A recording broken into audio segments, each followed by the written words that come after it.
जय बाळवा मित्रांनो, आज या ठिकाणी जो आपण टॉपिक घेऊन आलेलो आहे तर शेळी पालनामध्ये बोकड असणं का गरजेचं आहे, तर तुम्ही या ठिकाणी बघू शकताय. कारण याच्या पाठीमागं पण आम्ही अनुभवलेलं आहे की आमच्या या फार्मवरती बोकड नव्हता. त्यावेळी शेळ्या 7-7, 8-8 महिने करडं विकले तरी शेळ्या माझ्यावरती म्हणजे क्रॉस होत नव्हत्या.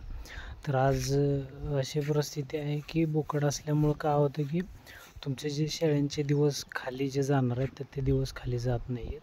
जेणेकरून काय होतं की ज्यावेळी तुमच्या फार्ममध्ये बोकड असतो तर बोकड असल्यामुळं शेळी जी आहे ना ती क्रॉस लवकर होते. म्हणजे तुमचे पिल्लं जरी असतील फार्ममध्ये तरी 1-2 महिन्यामध्ये शेळी तुमची जी आहे ती क्रॉस होते आणि तुम्हाला जे वेद जे आहे ते शेळीचं लवकर मिळते. या ठिकाणी अजून शेळीची पिल्लं 2-3 महिन्याची आहेत, तोपर्यंत शेळी जी आहे ती क्रॉस व्हायला सुरुवात झालेली. या ठिकाणी बघा, तुम्ही बघू शकताय शेळी क्रॉस होते का नाही ते याच्यासाठी तुम्हाला या ठिकाणी बघायला पण मिळेल. शेळीची जी आहे ना तर शेपूट हलवण्याची जी पद्धत आहे यावरून तुम्ही ओळखू शकता की शेळी या ठिकाणी हिटवरती आलेली आहे.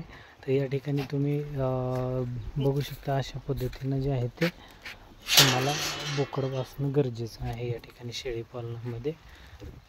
तर या ठिकाणी बघा शेळ्या क्रॉस होऊ शकतात. अशा पद्धतीने तुम्ही बोकड पाळताना क्वालिटीचा बोकड पाळा जेणेकरून तुम्हाला त्याच्यामध्ये फायदा होईल.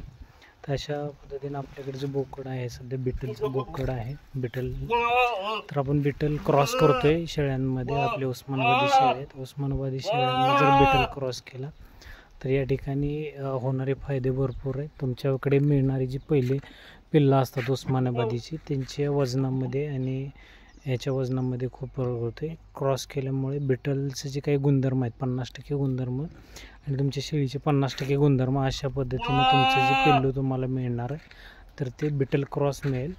जेणेकरून त्याच्या वजनात आणि तुमच्या पिल्लाच्या वजनामध्ये खूप 100% तुम्हाला फरक त्या ठिकाणी जाणवेल.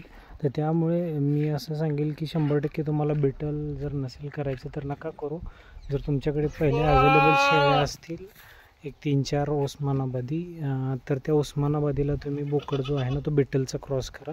कारण बिटलचे बोकड जे आहे ना त्याची उंची, लांबी, हाईट वगैरे ह्या सगळ्या गोष्टी खूप मॅटर करतात. साधारणतः बिटलचा जर बोकड चांगला क्वालिटीचा जर तुम्ही सांभाळा तर 1 वर्षामध्ये बिटलचा बोकड 100 किलो होतं आणि जरी क्रॉस केला तर तुमचा तो क्रॉस केलेला बोकडसुद्धा 70-75 किलोपर्यंत जाऊ शकतं.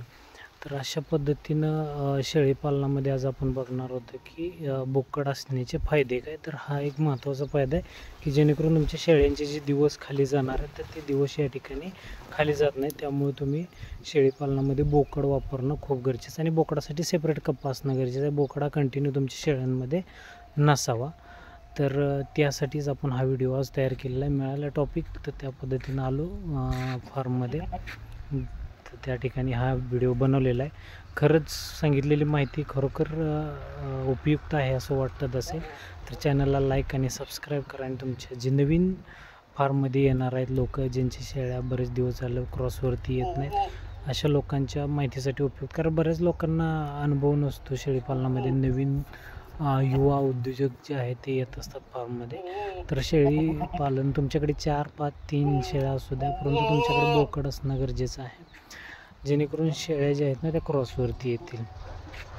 तर धन्यवाद मित्रांनो, असाच प्रतिसाद देत चला जेणेकरून वेळ मिळाला की आपण या ठिकाणी टॉपिक बनवत चलो आणि तुम्हाला हवी ती माहिती वेळेवरती देत चलो. धन्यवाद. चॅनलला लाईक आणि सबस्क्राईब करा आणि तुमचे जे गरजेचं आहे ते लोकांपर्यंत पोहोचवा व्हिडिओ.